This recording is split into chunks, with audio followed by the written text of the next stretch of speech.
It was heartbreaking. These two innocent girls were viciously murdered. A brutal killing. Both victims were killed by asphyxiation, cord wrapped around their throats. A dark mystery with multiple suspects.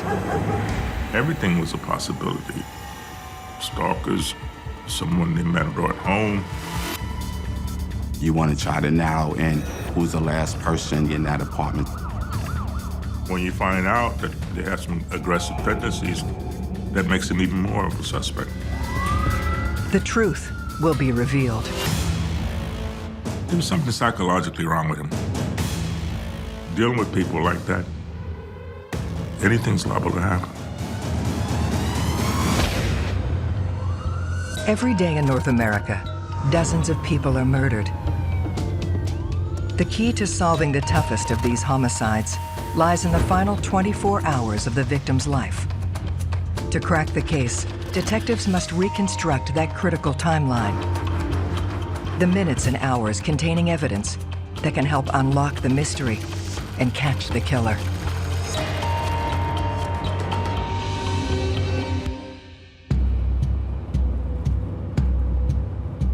New York, a place where anything can happen and where anyone can become someone. It's a big city with plenty of opportunities. This was the start. If you can't make it in New York, you can't make it anywhere. But behind the glamour lies darkness. West Harlem in 1992. It was during the holiday season coming up, December 19th, close to Christmas, and the call came into the homicide squad. There was a complaint from the woman who lived in the apartment below about the water coming from the apartment above. The super went up to investigate, knocked on the door, no answer. The apartment belongs to 20-year-old Nikki Silas and 19-year-old Britney Rojos.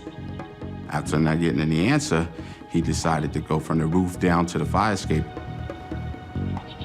And when he looked into the apartment, he seen who he knew as Nikki laying in the bed. He thought she was asleep, so he was banging on the window. Banging hard and got no response, so he forced the window open.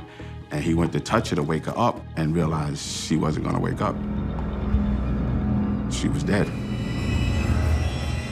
And he went towards the front where the water leak was coming from, and he found Britney's body floating in the tub. He picked up the phone and called the police. Detectives Daryl Hayes and Rudy Hall of Manhattan North Homicide are assigned to the case.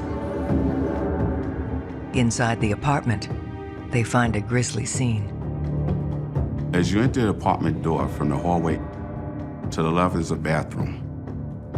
You can see that there was a struggle.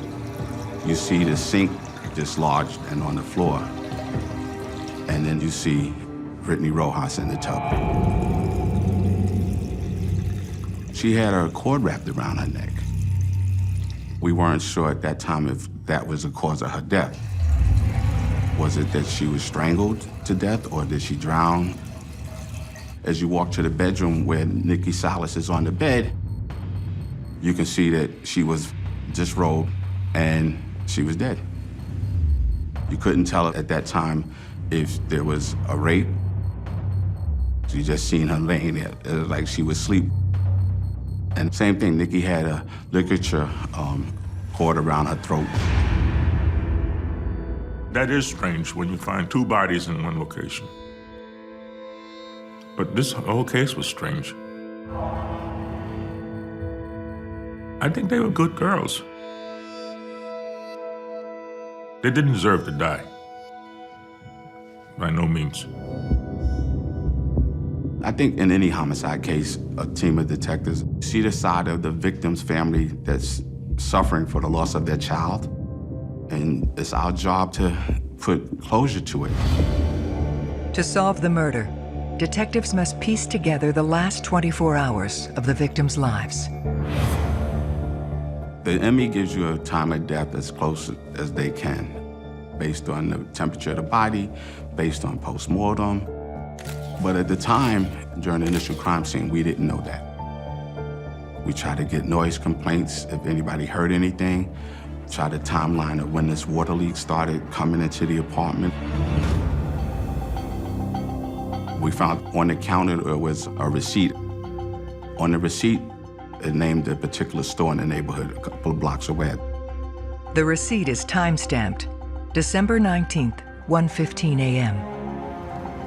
A team of detectives went there to talk to the night clerk that remembered a female coming in to purchase some groceries about that time. So we knew that they were alive from the point of the receipt going forward. The information gathered allows them to place time of death between 1:30 and 3 a.m. The medical examiner told us that both victims were killed by asphyxiation. The assumption was that Britney was attacked sexually, but we just didn't have the concrete evidence. She was submerged in water, so if there was any DNA that was available, it was contaminated. Detectives do find DNA evidence on Nikki Silas's body.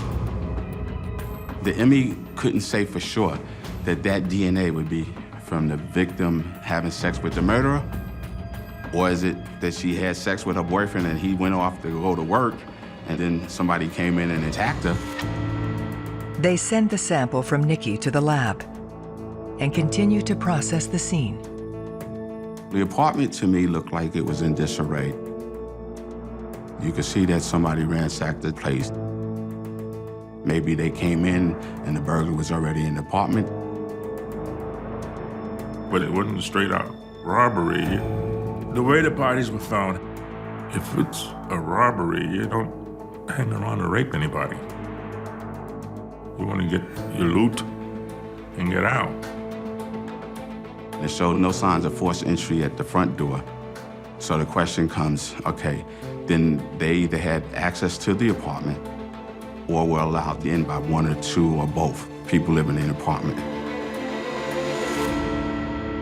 Police then discover a handwritten note at the foot of Nikki's bed.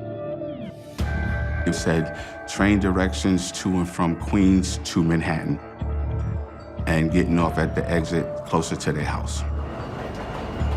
We were determining if somebody was visiting the apartment that never been there before, that they needed directions. We didn't know if that was something old or new. You couldn't put a timeline. It didn't have a date. How significant at that time, we couldn't determine. In most instances, a murderer doesn't just kill random people. There's usually a connection. And if there's more than one dead body at a scene, usually the police can determine whether or not the second person was just an accident, essentially, in the wrong place at the wrong time. With no way to know which one was targeted, detectives start to trace both girls' contacts. In most homicide cases, we always request the phone logs. You want to try to narrow in who's the last person that somebody in that apartment spoke to. Then you want to talk to that person or persons and say, well, did they indicate they were having problems with anybody? Normally, you can get them back in a short period of time. Now, keep in mind, this is December 19th. It's close to the holiday season. And at that particular time, they had an active kidnapping homicide case going on. So it delayed the phone records coming back on a timely fashion.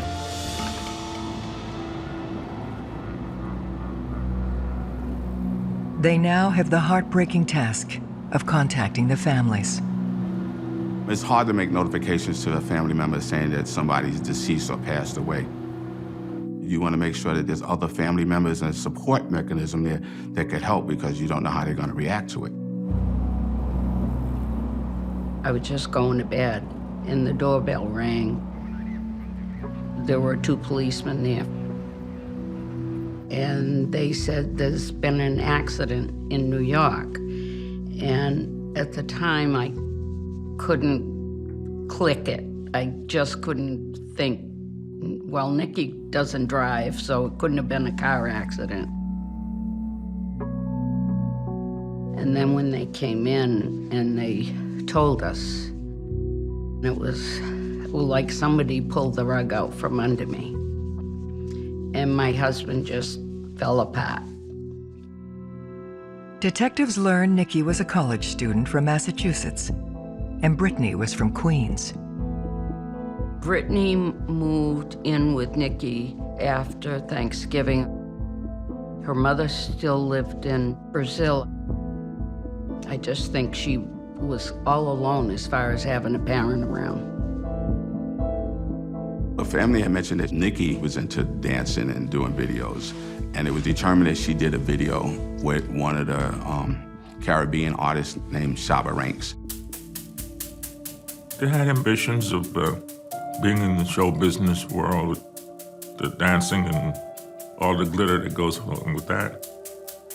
I think that was her goal, to make contacts. If she got in the video, maybe she would have a chance to do some acting.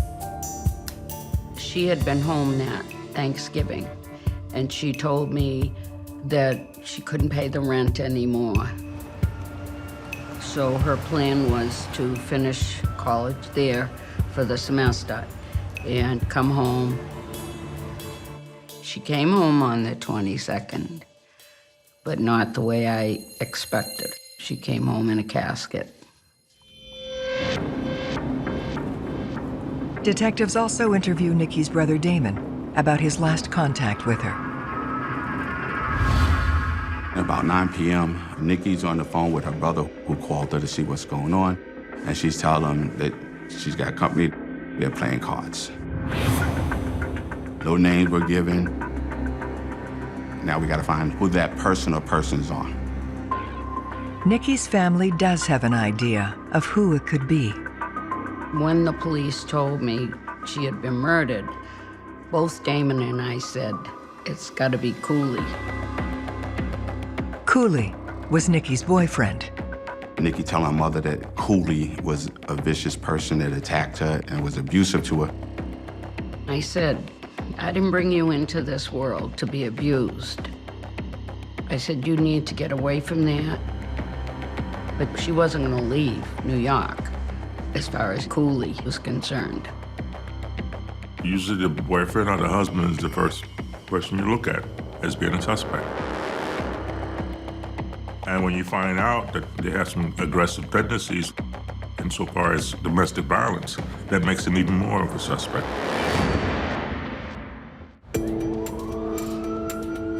A man named Cooley has quickly become a person of interest in the double homicide of Britney Rojos and Nikki Silas.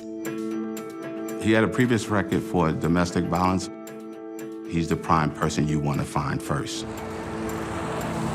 We found out that this person worked at the Apollo Theater in Harlem.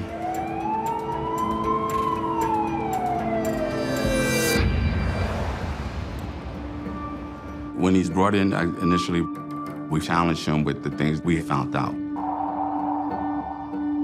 He was forthcoming, saying, yes, we had relationship problems. We were arguing all the time, but he denied ever putting his hands on her. He denied ever threatening her. But yet, he did say that he didn't want her to be around people, socializing with people, and felt that with her being in the video business and meeting celebrities, he might lose her to somebody else that was more successful. You say to yourself, you know, hey, he has an anger issue, but is it enough to say that he would be willing to commit this type of murder? They need to know where he was between 1 and 3 a.m.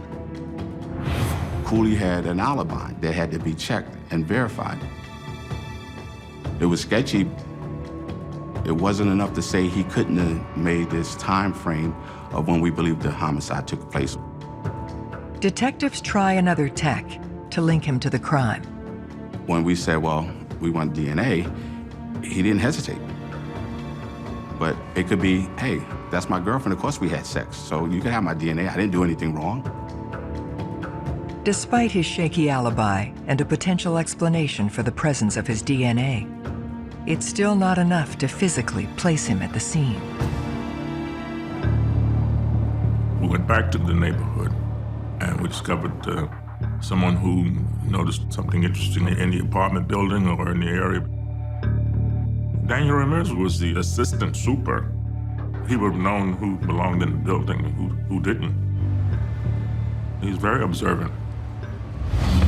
He happened to be there that particular day, a little later than 1 in the morning. Ramirez reports that he sees these two African Americans leaving the building. One looks very upset. He's so agitated to the point that he throws up, leaving the building. The other gentleman was carrying what he believed to be either a duffel bag or a laundry bag with a safe that was protruding out of this bag. Daniel Ramirez helped the sketch be composed of what he saw of these individuals going down the stairs and out the building. Cooley had to stand in a lineup, which he consented to. And Mr. Ramirez observed the lineup with Cooley in it, and he did not identify Cooley in the lineup as a person or persons of the two people going out of the building during the time that we believe the homicide occurred. After the interview, the results came in that it wasn't his DNA. That proved to us at that time that he wasn't what caused her death.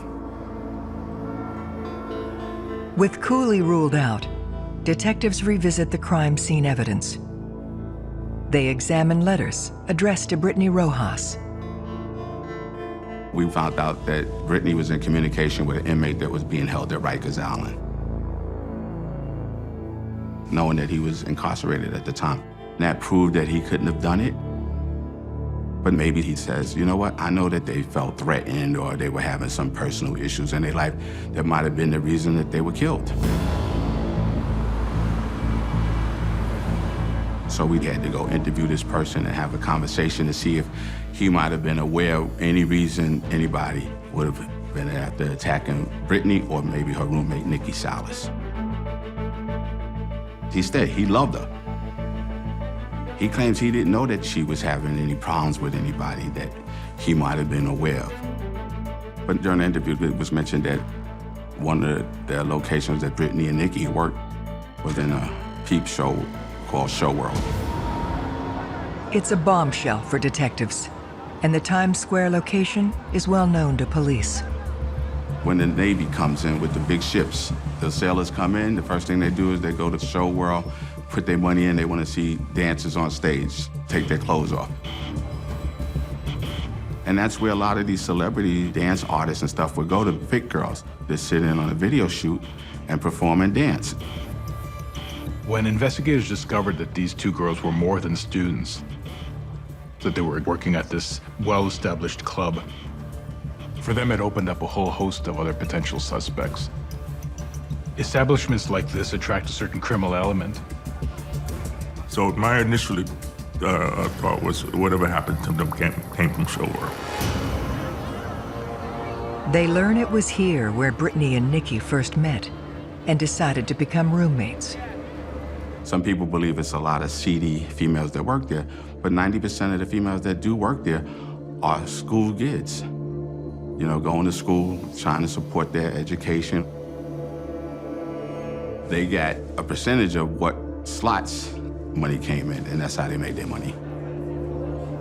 It pays well. On an average night, they can make $400 or $500. But while Nikki and Britney lived on the straight and narrow, many of the customers did not.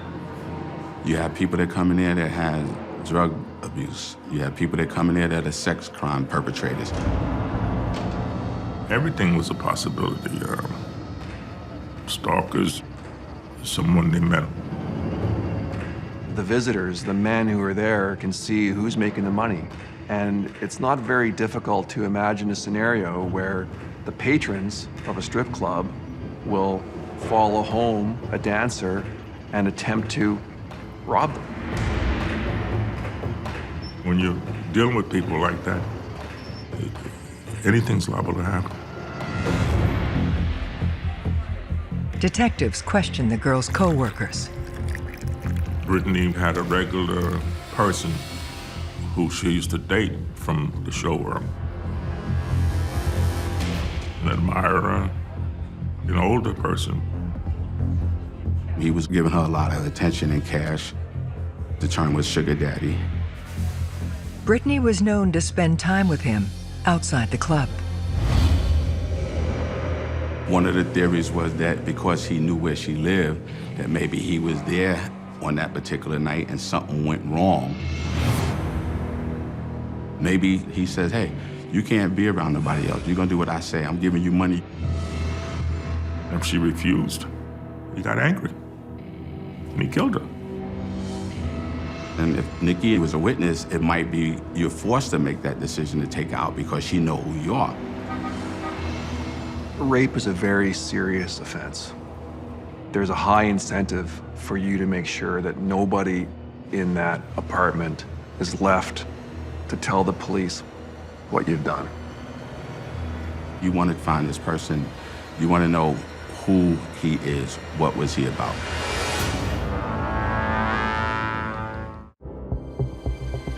The discovery that a sugar daddy dated murder victim Britney Rojos has detectives staking out a Times Square nightclub.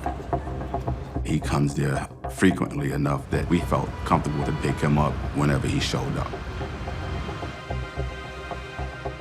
You want to talk to him, try to find out where he was during the night of this particular case. What was his interest in her? Was it solely a sex relation, or was it just, hey, you felt real bad, she's struggling, and you have money, and you just wanted to give her money for her to spend time with you? So the first thing you're looking for is any facial marks, scratches, any indication that they look like they've been in a fight, because it was a severe fight in there. You know, she put up a struggle. He had no injuries, he didn't show signs. He was really upset that she was dead. When someone's being extremely cooperative with police, it can either be taken in a number of ways. It can be a flag that that person is trying to get their attention away from somebody else. Or it could be that they sincerely want to work with the police to try to get something solved. You ask him a question, he answered it as best he could. I'm not gonna say it was a love relationship, but he really liked her. He felt real bad and said, if there's anything that I could do to help solve this, I'd be willing to. And the alibi that he gave was substantial enough to prove that he wasn't a part of the crime. He couldn't have made it to that location and did what he had to do and get back. His DNA didn't match Nikki's, and he was ruled out.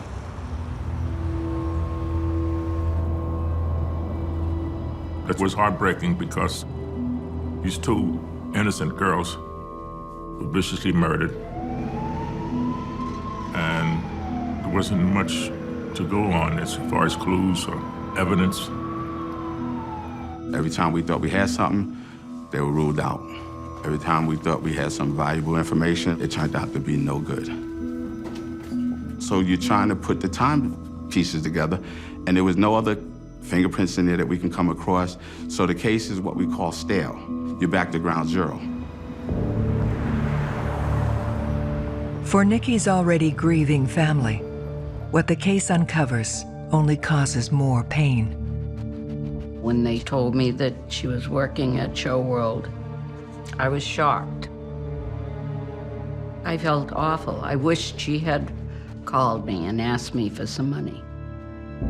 But the media made a circus out of it.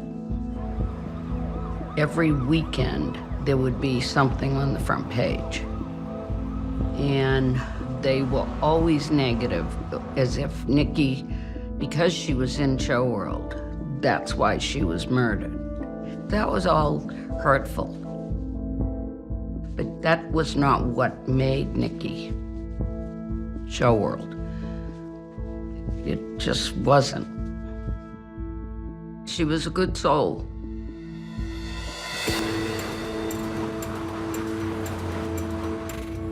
After 2 weeks of waiting, detectives finally received Nikki and Britney's phone records. We noticed that a phone call was made from the apartment to a number listed in Queens around the time the murders occurred. And we were very curious about what that phone call was about and the substance of it. And keep in mind, we had the directions that was given to how to get to Nikki and Britney's apartment from Queens.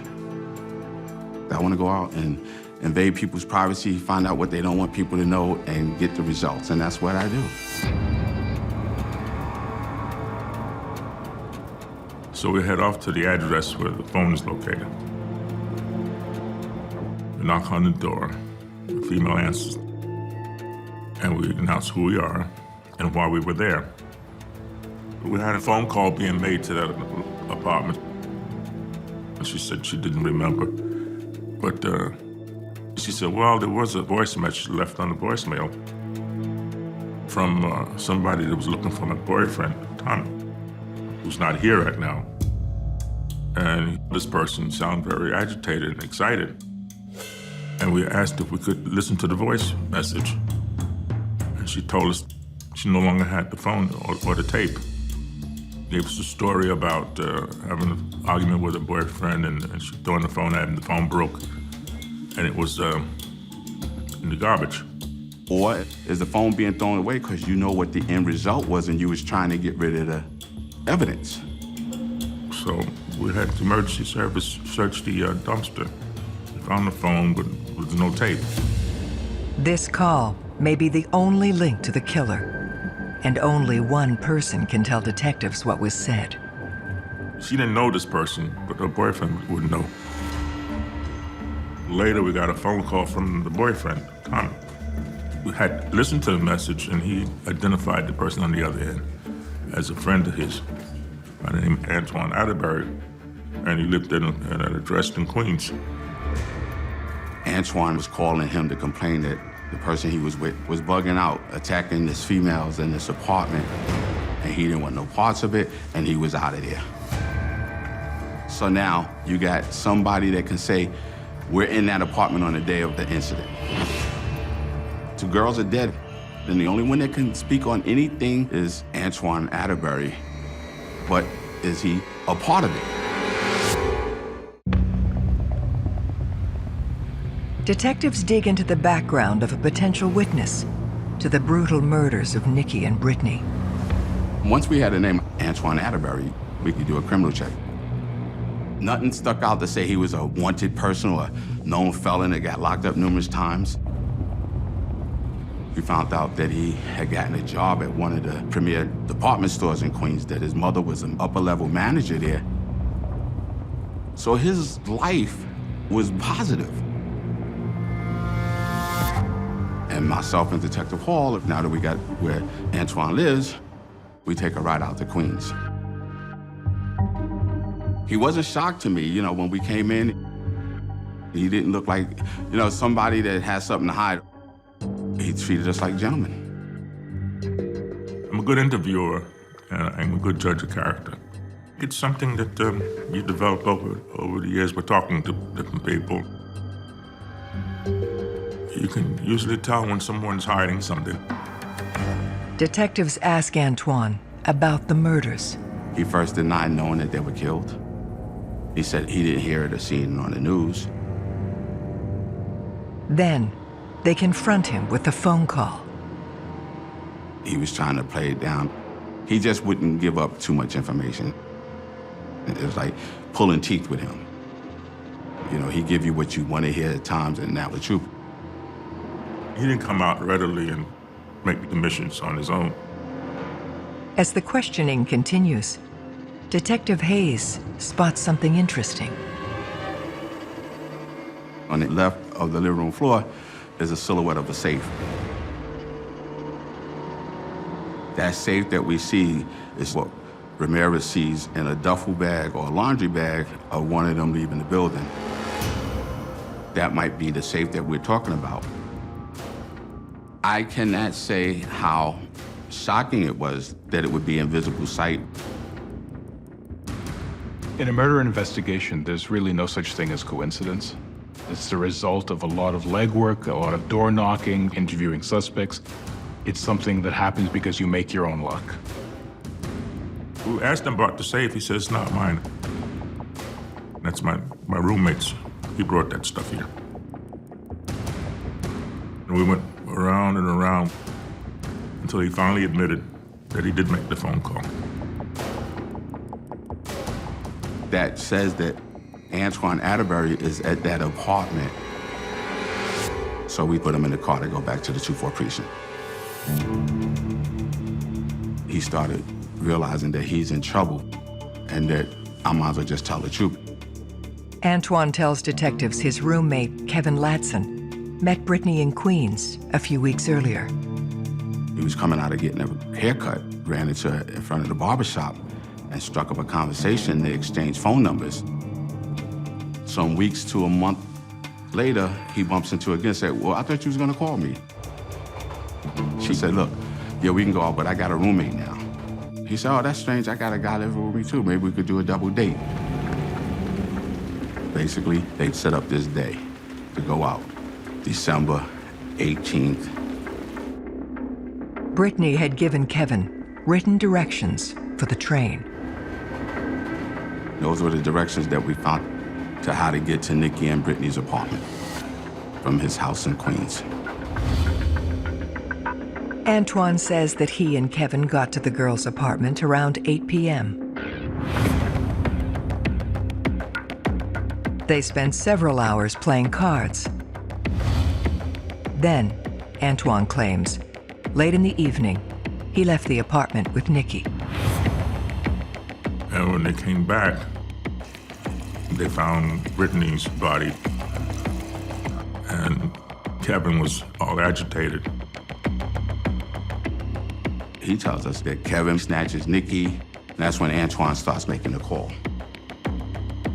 And when he makes that call and he leaves that voice message, he says he runs out the apartment, and he made it clear, I left that apartment, I didn't leave with anything, I ran out there with nothing. He don't know exactly what time Kevin came down, but he was already out before Kevin. But the question always is, besides calling your friend, why didn't you call the police? People put themselves into a crime scene and realize they have to get themselves out with minimal guilt. So we don't know. Did they both do it? The only way to verify Antoine's story is to find the other man who was there that night. We went back to Queens looking for his roommate, Kevin Latson.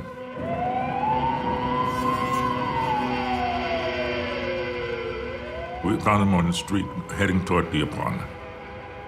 And we scooped him up and brought him back to 24th Precinct.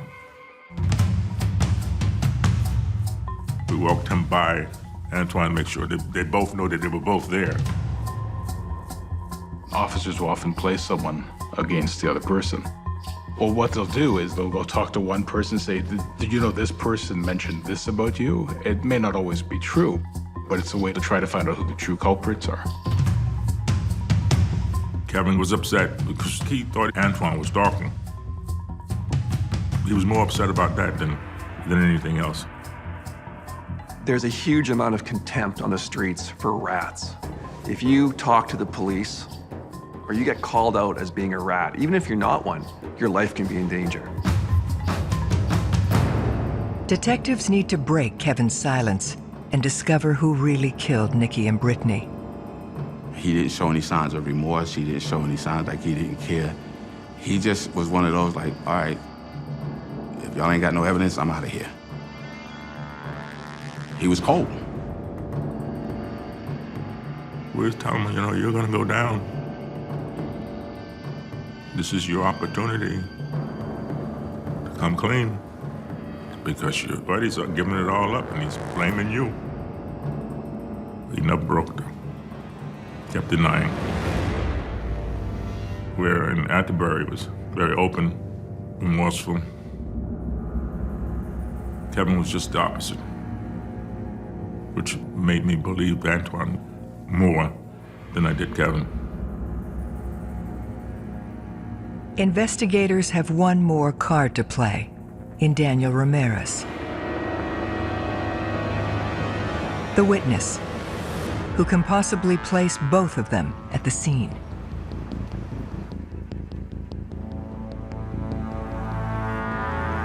It was a positive hit on both of them. Daniel Ramirez says that both Kevin Latson and Antoine Adterbury were the two people he saw leaving the building. Adterbury with nothing in his hands and throwing up, looking distressed. And Kevin with the duffel bag with the safe, you could say, wow, that's what we were waiting for. It gave probable cause that we know that both of them were involved at the time of the homicide. This confirms Kevin was outside the building, but it's still not enough to prove which of them did it. They now need something that puts him inside the girl's home.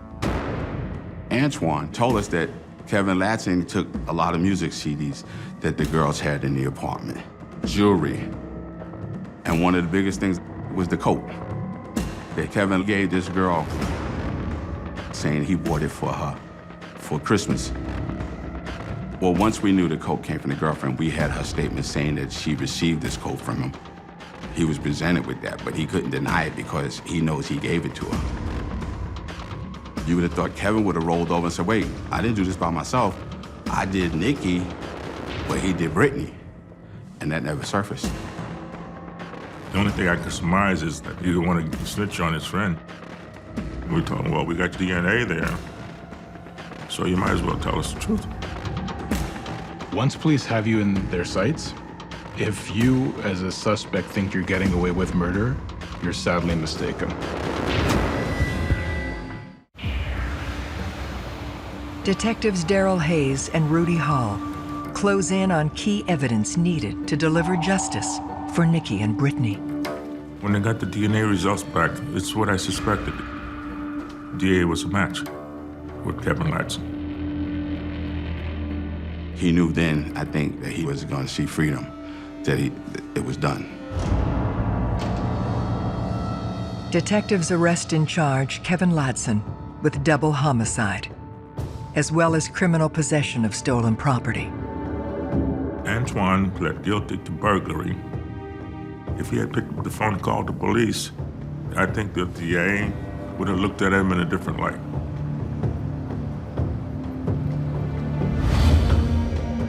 They now know the details behind the last 24 hours of the young women's lives and how a casual date brought them into the orbit of a heartless killer. Antoine leaves Queens with Kevin. They get on the train. They decide they're going to the movies and maybe go somewhere to eat. That was the initial plan. But as they get to the station of 94th Street where the girls live, and they come out, it's pouring down rain. So when they get to the apartment, they said, well, you know what? Let's just wait the rain to go past and then we'll go out.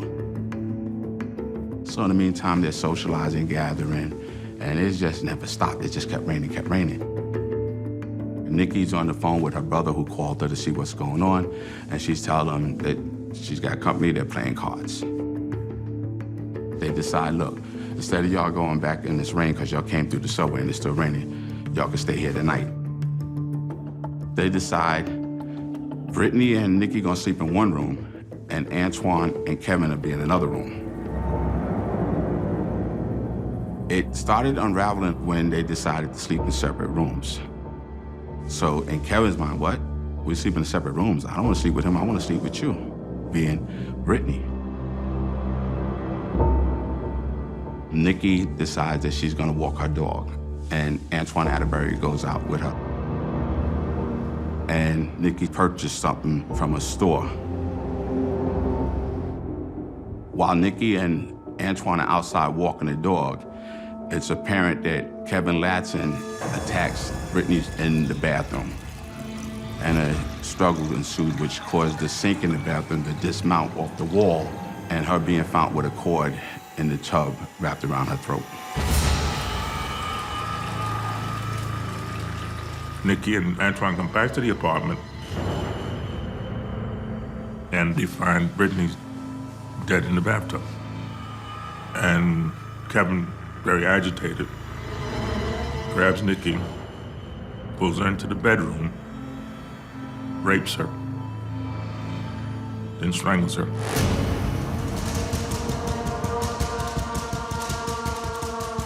Antoine decides to pick up the phone and call a friend of his out in Queens and tell him that Kevin is bugging out, he's attacking these girls, and I don't want to be a part of it, and I'm out of here. They leave the apartment, after taking the safe, some jewelry, and some clothing. And they're seen by the super helper, Daniel Ramirez, downstairs, leaving the building. Kevin Latson was there for sex. I think he killed Britney because he made sexual advances toward her and she refused. And it angered him, and he strangled her. In March 1995, Kevin Latson is convicted and given 40 years to life. Latson, there was something psychologically wrong with him. If it hadn't been this, it'd have been something else. Antoine Adterbury is sentenced to 7 to 21 years for burglary. But in a twist of fate, it becomes a life sentence. Antoine ended up dying in prison in 2002. Antoine, I just think it was a person caught wrong place, wrong time. In an attempt at closure, 20 years later, Karen Silas asks to meet with Kevin Latson. I wasn't a bit nervous going in. It was like, I'm supposed to do this. I started talking first and, told him that I didn't hate him, but I hated what he did to Nikki, what he did to us, how he changed so many lives, and how it affected so many lives. He said he made a big, stupid mistake. He wished he had never done it. He apologized many times for what he did to us. I truly believed he was remorseful. There was nothing cocky or put on about him. He was real. I came out of that prison like someone had taken a weight off my shoulder.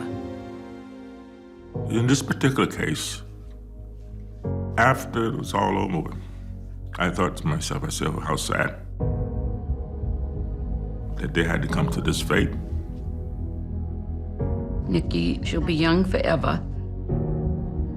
I think about her and think, would she be married? I think about her kids. If she had kids, I miss that that's not going to be. But I still have a lot of blessings.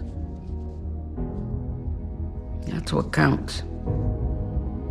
It's not what's missing, it's what you have.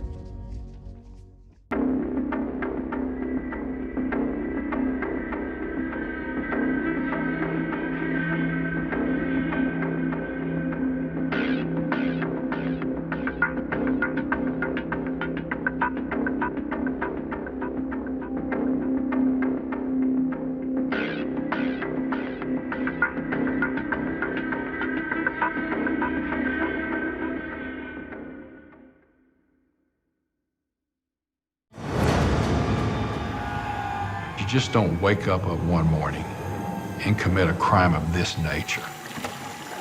Not this demented and sick and evil.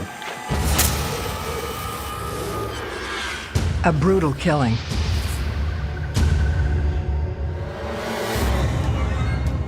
An innocent young girl should not have to worry about being murdered in her own apartment. A dark mystery with multiple suspects. There was this kind of bad blood between them. He was a registered sex offender.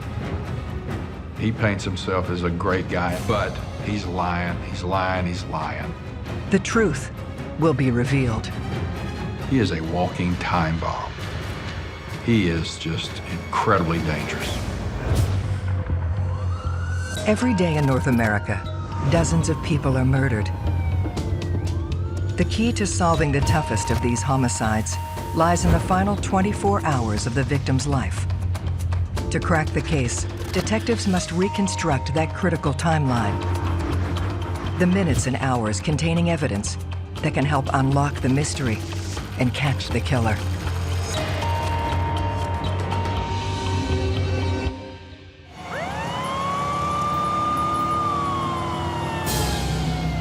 In the early morning hours in Arlington, Texas, emergency services respond to a frantic 911 call. A citizen living in the apartment complex heard glass break. They assumed that was a burglary, so the Arlington police were called. When our officers showed up, they saw the smoke and the flames in the apartment. The fire department arrives. They do what they're supposed to do, and that is put out the fire. Once the flames are extinguished, the true horror of the scene is revealed. The apartment was destroyed. It was a mess. I went into the bedroom. There was a young woman laying on her back on the bed.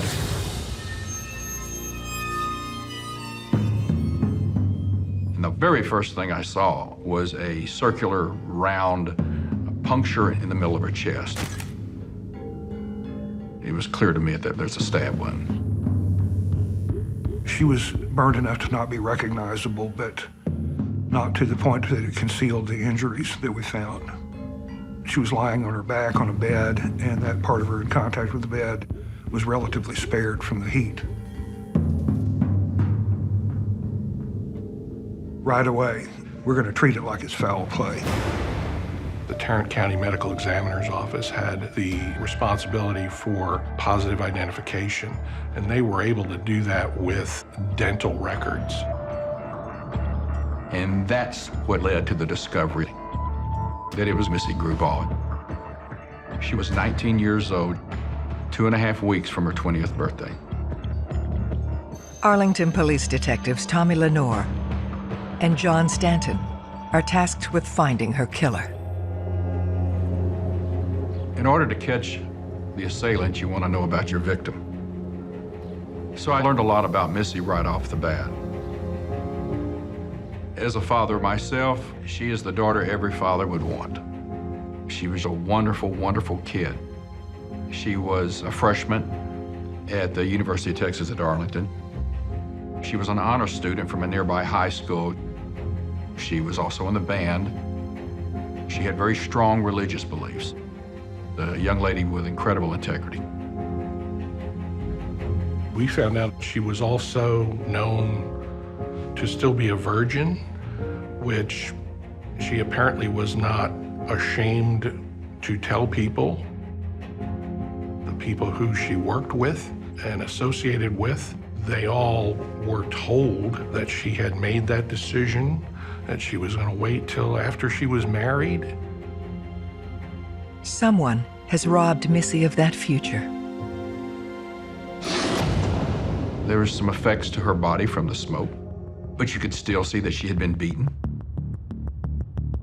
Her legs were sprawled, hanging off the edge of the bed. She was wearing a shirt or a bra, but it was pulled up to her neck. It was burnt. Her panties were around her right ankle, and there was a pair of pants also on the floor. You could also see what appeared to be ligature marks. To solve the murder, detectives will need to trace the last day of Missy Grub's young life. Missy worked 2 different restaurant jobs, was working her way through college. We learned that within 24 hours or so of Missy's death, she worked. She would stay and kind of decompress from her night's work, and then they would all call it a night and she went home. The last anyone knew from the workplace was that she had gone home alone sometime after 11 o'clock at night. Detectives work to establish time of death. In these type of cases, what you really want to find out is, was she killed before the fire or was she killed after the fire? If a person is dead from a fire, they will have almost certainly inhaled some soot and smoke, and we'll see that to the naked eye. And so if we analyze the blood, we will see that there's an elevated saturation of carbon monoxide in their red blood cells. In Missy Grub's case, there was no soot to be found, And when we ran the laboratory studies, there was no carbon monoxide detected. She actually died of a stab wound to the chest that perforated her heart. She was dead when the fire got to her, and she had not begun to decompose. It could have been minutes or hours. So, in order to establish the time of the fire, we rely on the arson investigators. I rely on their expertise and their forensics. Arson experts determined the fire started moments before the 911 call at 3:30 a.m. With Missy arriving home sometime after 11, this gives investigators a 4 to 5 hour window for the attack. When someone attaches arson to their crime, there's two reasons to set that fire, and usually they go hand in hand. One reason is to destroy evidence. Another reason is to do what we call staging, and that is to try to disguise the death as something other than what the assailant actually did. There was information coming in from the arson investigators that the source of the fire was the front door. And then there was a trail of accelerant that led back to the bedroom where Missy was found. If a fire is set correctly, it can have devastating consequences for an investigation as far as forensic evidence. Investigating a death in which fire has been introduced to the crime scene makes that investigation 10 times harder. Fortunately, there was less than complete destruction there at the apartment. If fire doesn't have oxygen, it'll go out. And what happened was the assailant shut the bedroom door, left the apartment, and the absence of oxygen in the bedroom put the fire out. You can't help but destroy things when you set it on fire. But he didn't destroy what he intended to destroy. We were able to collect a sexual assault kit that was usable. A key piece of evidence from this crime scene was DNA, collected during the autopsy from the vaginal swabs. But in 1994, it usually took a minimum of 6 to 8 weeks to get your results back. DNA is a very helpful tool in investigating a death, but it's only helpful if you have something to compare it to. When you have a suspect and their DNA, you can compare the DNA that you've collected from the body. The very nature of this crime, the arson, the sexual assault, the brutality of it, and the violence really led us to worry that we have a serial killer or a serial rapist running around. We've got someone out among us who is a violent offender.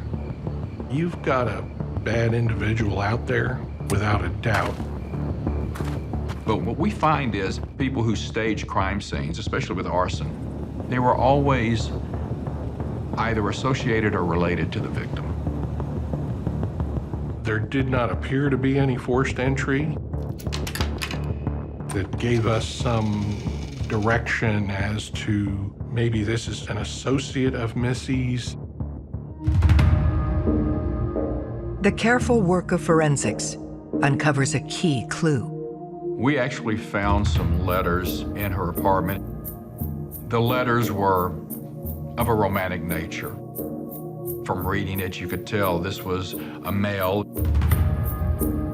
They were seemingly like boyfriend-girlfriend type letters.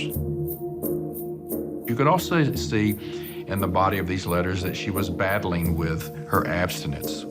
You could see Missy was confused. You know, she wanted the romance, and she didn't know if this individual was going to settle for the limitations. She went a little too far with him, or was going to go a little too far with him, and she was feeling bad about that. The letters also expressed anger and maybe a little animosity towards Missy. Well, they were breaking up. We identified the person who was corresponding back and forth with Missy on these letters, and his name was Ivan. Detectives learned that Ivan and Missy were co-workers at the restaurant. This guy was a very primary person for us right away. We did a background check on Ivan. We found that Ivan was a registered sex offender. Ivan was convicted for having a sexual relationship with a minor. The fact that Ivan did have a criminal background, the fact that there was a little bit of a volatile nature to their relationship, it's certainly a red flag. Some people have a very hard time letting go of someone they're involved with, and they would rather see that person dead than with somebody else. This makes him a really good suspect because that horrible sexual assault and brutal crime could simply have been triggered in an explosion from him.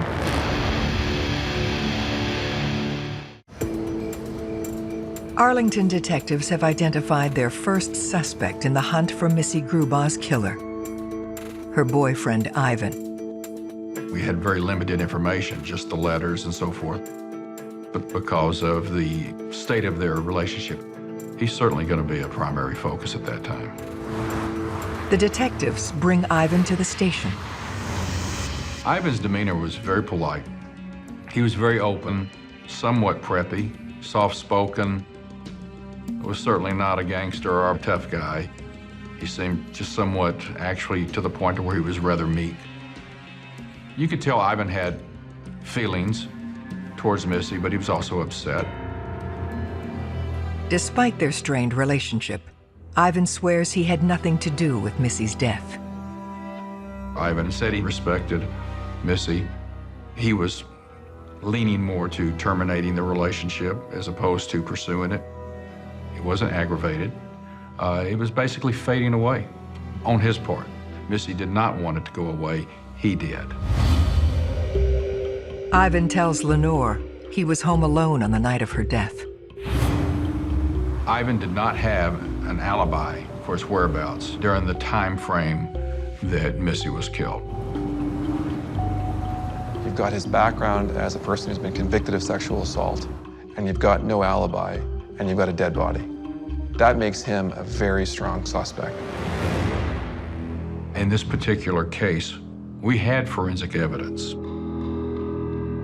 Ivan did not have any problem with providing blood, hair, all of those samples necessary to do comparisons with the samples that were taken at the autopsy. But I knew there was not going to be a forensic exclusion of any person of interest prior to 6, 8, possibly even 10 weeks. But during the interview with Ivan, he was very suspicious of an individual who he believed was responsible for Missy's death. That individual was Jeff Smith. He had worked with Missy at the restaurant. Ivan had told us Jeff Smith saw himself as a ladies' man, and Jeff Smith was pursuing Missy and did so in probably not the most respectful manner. She did not respond to his advances, and that just fueled his animosity towards her. Jeffrey was someone who sort of had a grudge against Missy because of something that occurred at the restaurant. He's fired from where they work together, and he immediately assumes that Missy is responsible for getting him fired. If you were to go back in history, I think that love and lust and betrayal would probably be the #1 reason why people end up dead. Ivan says Jeff Smith's anger soon took a disturbing turn. Smith started issuing threats to actually harm Missy. Many death threats are emotion-based over domestic issues, financial issues. Is it important in an investigation because it tells you the mindset of the individual the day they said it? Yes, it's important. It's evidence. And it should be treated as such. We were trying to find Jeffrey Smith, and he seemed to never be where we thought he was going to be. When we would show up to try to interview this guy, he was always somewhere else. The more time goes by that he doesn't make himself available, it takes it to a more suspicious level. I was actually able to locate his girlfriend. They were living together in an apartment in Arlington, and she agreed to come to the station and speak with me. The girlfriend informed us that Jeff Smith was emotionally unstable. He was also very volatile. He had a hair-trigger temper. She was very cautious of him, actually somewhat fearful of him. Normal, non-controlling men don't typically commit murders. It's a certain type of person who gets jealous, gets angry. And so if friends and family members describe a man as being controlling, that has some significance if you're a police officer or a lawyer trying to figure out whether the person did it. Jeff Smith's girlfriend implied that she believed that Jeff Smith could have been responsible as well for the murder of Missy Grub. Now we have somebody that has motive. We have a very recent situation that could have easily exploded into violence and a sexual assault. That's everything this guy could have done. Detectives press the girlfriend for details on Smith's timeline. Jeff Smith was supposed to have been with her on the night of Missy's death, and he was not. And she couldn't find him. And then the following morning, she found a note on her windshield from Jeff Smith, who was apologizing because he didn't come home, claiming that he was with some friends. So the fact that Jeff Smith should have been at the apartment and he wasn't, and that was the night that Missy was killed, and you add that into this volatile relationship and the threats towards Missy, becomes a primary suspect at that point.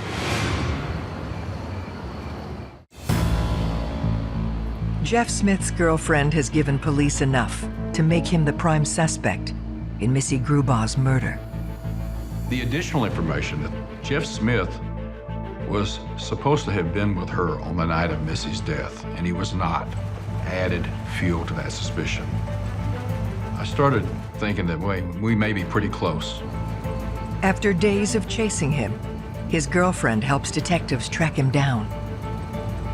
I think the best way to describe him is a con man wannabe. He was cocky, he thought he was cool, he thought he was a smooth talker, thinking that he's gonna sit in there with me and just blow smoke all day long and I'm gonna believe it. Jeff Smith downplayed the alleged threats and so forth towards Missy. Matter of fact, he turned it around and said that she was the one pursuing him. She was the one who had the hots for him, which I knew was an absolute lie. Jeff Smith denied any allegation of being violent and volatile. I mean, he paints himself as a great guy. I'm a good guy. Sure, I have problems like everybody else, but no, I wouldn't hurt anybody. Whoever's telling you this is just feeding you a bunch of bull. I don't think there were two words that came out of Jeff Smith's mouth that I believed.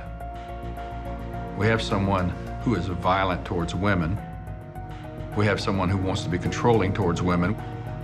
We have someone we definitely know does not like to be rejected by women, which makes him a really good suspect because sexual assaults are power plays. I can picture him as the kind of guy that thinks he's smarter than the police. So he's the guy that's gonna set the fire and fool us and send us off in another direction. However strong the detective's suspicions, everything hinges on where Smith was the night of the crime. Jeff told me that he was with his girlfriend that night, after midnight. I knew he wasn't because the girlfriend said otherwise. That just solidified what I knew about this guy, and that is, he's lying, he's lying, he's lying. What's interesting, though, is he does agree to give me his blood and his hair and his saliva, knowing that it's going to be compared to the sexual assault examination of Missy Grub. I've had guilty people over the years cooperate. The bad part about that, we don't know the answer for 6 to 8 weeks down the road. So I continue the investigation, working on my victimology, wanting to know more about Missy, wanting to know more about what her lifestyle was, Who could have done this? Detectives learn that a colleague from the restaurant stayed with Missy in the weeks prior to her death. His name was Charles. Charles, frankly, is probably one of the closest to Missy that we knew, other than Ivan. He was kind of down on his luck, didn't have a lot of money, needed a place to stay, and Missy, having the incredible big heart that she has, she actually allowed him to stay with her at her apartment, and he slept on the sofa. Charles soon takes advantage of Missy's good intentions. Charles steals the money out of her tip jar. Missy, being the good and wonderful kid that she is, she's also not going to put up with anything as well. She called the police department. The Arlington police made a report, and they actually issued a warrant for his arrest for theft. And Charles fled. We believe that he was still in Arlington at the time of her death. Obviously, the motive here is revenge. And he is certainly an individual that we need to find and talk to. But of course, we're on edge because we don't know where he's at. We found out that he's reportedly fled Texas. If you're already focused in on an individual and they disappear or take off somewhere for an extended period of time, it would be of great interest to me if they were a suspect. The person has a lot of explaining to do as to why they didn't commit the murder. Police now have 3 of Missy's work colleagues, all under investigation. At this stage, Jeff Smith is still my primary suspect. We certainly are interested in waiting on lab results to come back on Ivan. And we would like to catch Charles, who is a fugitive. But we don't have forensics on him because we haven't had the opportunity. Good police detectives will keep an open mind. If there are numerous suspects, you've got to investigate each of them equally with the hopes that at some point in the investigation, you're going to catch a break against one of them. I go by the belief that you just don't wake up one morning and commit a crime of this nature. Not this extreme. Not this demented and sick and evil. We want to be able to efficiently and effectively find out who this offender is. As bad an individual as this person is, they need to be removed from the general population, and I'd like to keep them away from my son and daughter as well. What happens next takes everyone by surprise. Jeff Smith kidnapped his girlfriend. You leave the police department, you're telling me what a great, wonderful guy you are, and now he kidnaps his girlfriend. I mean, this guy is just out of control, but he's out of control in a very violent, felonious way. He is a walking time bomb. And if he's capable of doing what happened to Missy, he can do it again, especially now, because now he's really just incredibly dangerous. He was a fugitive, nowhere to be found. And he's a wanted felon, so to say that we were on edge is an understatement. And to say that there was an urgency to find Jeff Smith is an understatement. Before Smith can be found, his terrified girlfriend surfaces. He did eventually release her, but he didn't turn himself into the police. We found out that the girlfriend is okay, but in speaking with her, we were not able to get any information that would have led us to Jeff Smith's whereabouts. Trying to find him was very difficult, and he was in a lot of trouble for what occurred. At this stage in an investigation, when you have a primary suspect and you feel very comfortable that you're looking in the right direction and you can't lay hands on them, knowing how volatile they are, we had an investigative team that collectively was focused on getting Jeff Smith apprehended. As the manhunt continues, the DNA tests on Jeff Smith and Ivan return. Both are negative. If you're innocent, you're really glad there is DNA evidence available, because the same things that are such strong pieces of evidence to convict a killer can clear an innocent person. We're humans. We have hope. God, I hope this is him. I hope this is him. But at the same time, we also know DNA is as solid as you can get as far as excluding somebody. I've also learned through my experience, you are usually going to clear a multitude of suspects before you ever find your actual perpetrator. Charles is still a primary suspect. We don't know where he's at, but you have to always be aware of the possibility that there are other suspects. That we could also have a predator out there that's not known to anyone. And we are on pins and needles.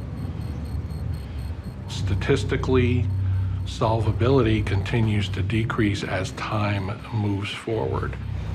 So you've got to get the offender located and prosecuted as soon as possible. Going in the many different directions we're going was when I received a phone call from Missy's mother that completely changed the entire course of this investigation. Just like everybody else, other relatives and friends, she is just beating herself up saying, who could have done this, and trying to remember anything. And she recalled the day of the murder, Missy telling her on the telephone about a man whose name was Luis. And Luis is a 32-year-old man who lives in the apartment complex. He has a common-law wife, and he has a small child that Missy babysits. Well, before the mother finished all of that, she has my attention, because this guy came out of the blue. The mother continues that Luis would come over to Missy's apartment during the early morning hours, sometimes late at night, 11, 12 at night, wanting to talk to Missy, telling Missy that he believes his wife is cheating on him. And he wants to talk to her in person because he's afraid his wife would hear him talking on the telephone. But that on this day before the incident, he was apparently over at her apartment and they were joking around. And they had what Missy described as a sort of a pillow fight. I'm thinking a 32-year-old man over here getting into a pillow fight. When I heard all of this, I mean, my stomach dropped. Detectives learn that Luis Aoyo also works with Missy at the restaurant. So he works with her. He lives in the same complex. She babysits his child, comes over late at night, and he's 32 years old and she's 19. This was jaw-dropping. We need to talk to this man. This is just not normal. Detectives have focused their attention on the strange behavior of Missy's neighbor, Luis Aoyo. Asked if he'd come speak with me. We sat down. He was polite, cooperative, you know, fairly good-looking guy, looks in shape, good manners, very pleasant individual, very smart individual. I explained to Luis that I was investigating the death of Missy Grubal. He projected himself as just, oh, it's horrible. He was sad. I knew her. This is really horrible. I hope you solve the case. What can I do to help? So I just started explaining to Luis what my goal was, and he immediately asked me if I found the gas can. The cause and the origin of the fire was not public, all right? No one said anything about a gas can. No reason he should have known that. When somebody tells you that they have information that's more than what you would read in the morning newspaper, you need to sort of take another tactic and look at this person in a different way. That changed the complexion of this interview to where Detective Lenore had to advise Luis that the things that he might say could be used against him in a court. With Missy's call to her mother confirming his visit the previous day, police need to determine if he was in the apartment the moment she died. I explained to Luis, the way I'm going to exclude the innocent in this particular case is we have forensic evidence that will not only identify the perpetrator, but it'll exclude innocent parties. That's when Luis started getting very nervous. And he said, what evidence wasn't she burnt up? And I said, well, Luis, the problem with the perpetrator in this case is he didn't do a very good job at destroying evidence, if in fact that was his goal. Because we do have evidence. We have DNA evidence that the perpetrator left behind. But Luis, the good news for you is this DNA will also exclude you, and then I can move on. So with that said, I would like you to give me your blood and your saliva sample so that we can compare it to the DNA and get you excluded. And he said, well, I can't do this right now. I have to take my son to the park. And I said, Luis, come with me for a minute. I had Luis stand up and we walked over to a window and I said, it's pouring down rain. You're not going to the park and pouring rain. He goes, well, I've got to go. I just remembered it. I have to leave. It was very odd that suddenly this individual who was thought to be agreeable to having his samples taken and do whatever it would take, in his own words, to get himself eliminated as being involved in this murder, suddenly wasn't able to make the time to provide the samples. We had no probable cause. I had no evidence to arrest him. I mean, I don't issue an arrest warrant based on my gut. I issue it based on evidence. So I said, well, are we going to do this? And Luis said, yes, we're going to do it. And I said, when? And Luis says, call me tomorrow and we'll set it up. I said, okay. And he left. With Aoyo now their top suspect, the detectives go back to the co-workers he shared with Missy. One of the employees was talking about how Luis was so distraught over the death of Missy Grub, and that he really hoped they'd catch the killer that raped and murdered Missy. The fact that Missy was sexually assaulted was not public. It wasn't revealed to Luis Aoyo when I interviewed him that day. We just simply said we have DNA and that it wasn't burnt up. That can be anywhere. That could be anything. But he specifically said to co-workers that she was sexually assaulted. Only the killer would know that. When police visit Arroyo's home, they hit another problem. He had left. And at that time, his wife wasn't sure exactly where he went, but that he'd gone out the previous evening and she hadn't heard from him since then. I had to explain to her, listen, I'm investigating the murder of Missy Grub. I need to speak to Luis because he knows her. She babysits y'all's son. Because of that, he's a suspect. What can you tell me about that night? So Louise's wife came to the station voluntarily and provided a lengthy written statement. On the night of Missy's death, about 10 o'clock at night, Luis's wife heard Luis go out. Now that's not unusual because he normally goes for a jog. She's awakened later by the sound of Luis coming inside and taking a shower. In her mind, he's done his jog, but then he leaves the apartment a second time. He returns, he takes a shower again. So she gets up, she demands to know what's going on. Luis tells his wife that while he was out jogging, he heard a woman screaming. Running in the direction of those screams led him to an apartment, and he sees that the door is ajar. So he runs in there, and he sees a woman laying nude on the bed. There was blood in the middle of her chest. There was no pulse. So he attempts CPR, but he couldn't stay there because the smoke and the fire was so overwhelming. and he told his wife, I believe that was Missy, who I saw. He didn't call 911. Why would you not call 911 after you've seen all of this?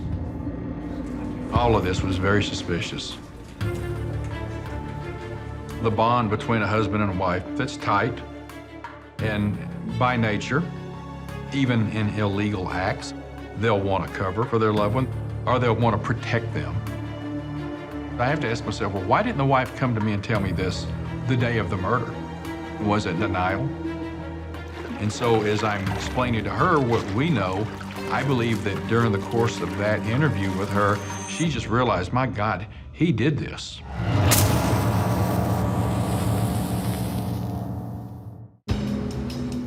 The wife of Luis Arroyo's statement to police places him in Missy Grubau's apartment. They must now track him down. She informed me that Luis is in San Antonio and he's staying with her parents. He was arrested by the San Antonio Police Department and transported to the county jail.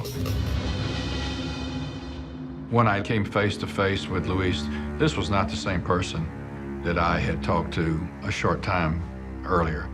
Completely different human being. Incredibly withdrawn, slumped over, head down. I guess one of the ways you want to describe it is just a beaten person. I don't know what made Luis suddenly just open up as much as he did, because what's interesting is this, he does open up. Luis started with that they were going to have consensual sex, and that it was completely agreed upon by Missy that that would occur.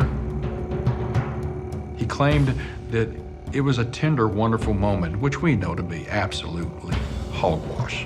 That didn't happen. He had found the knife, which was just a kitchen knife. We pretty much allowed him to indicate where he stabbed the victim. And then he puts on what I believe is this show of falling on the floor and crawling around and acting like you're losing your mind. That was just a show. With all that said, he provided enough to solidify and to support evidence it was him, that he did do it.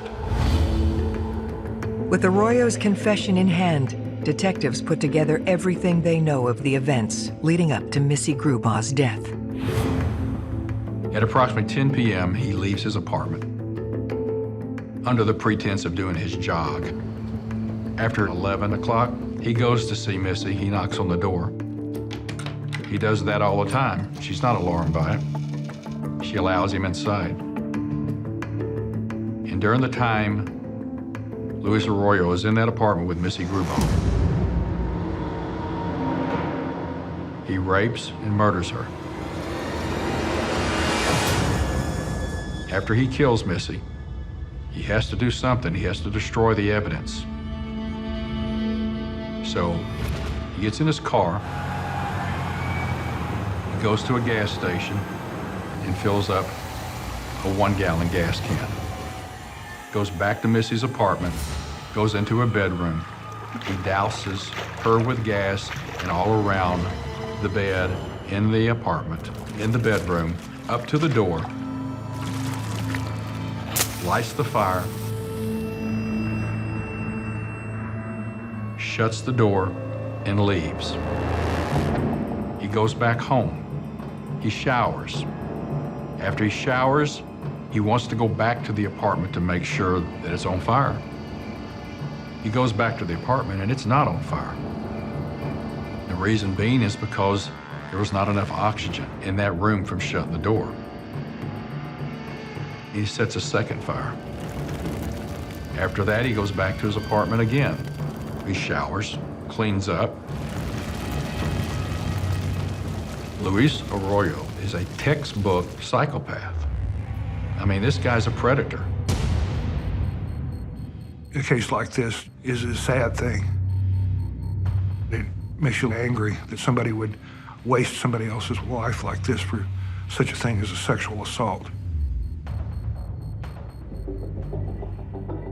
The DNA analysis returned, and as we expected. The matches were statistically amazing that it would be anyone else but Louise. Despite the overwhelming evidence, Aoyo backtracks. Luis Aoyo pled not guilty. We had a trial. The defense tried to explain the actions as something other than the psychotic predator that he is. And the jury didn't buy it and convicted Luis Aoyo of capital murder.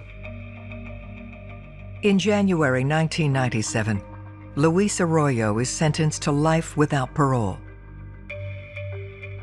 Charles was never prosecuted for the theft charge. Jeff Smith was sentenced to 4 years in prison for the kidnapping. What's justice? I mean, nothing compares to what happened to Missy Grub. Nothing. It would never bring back your family member. It would never bring back a daughter. But in the society in which we live, that's about all that we can hope for.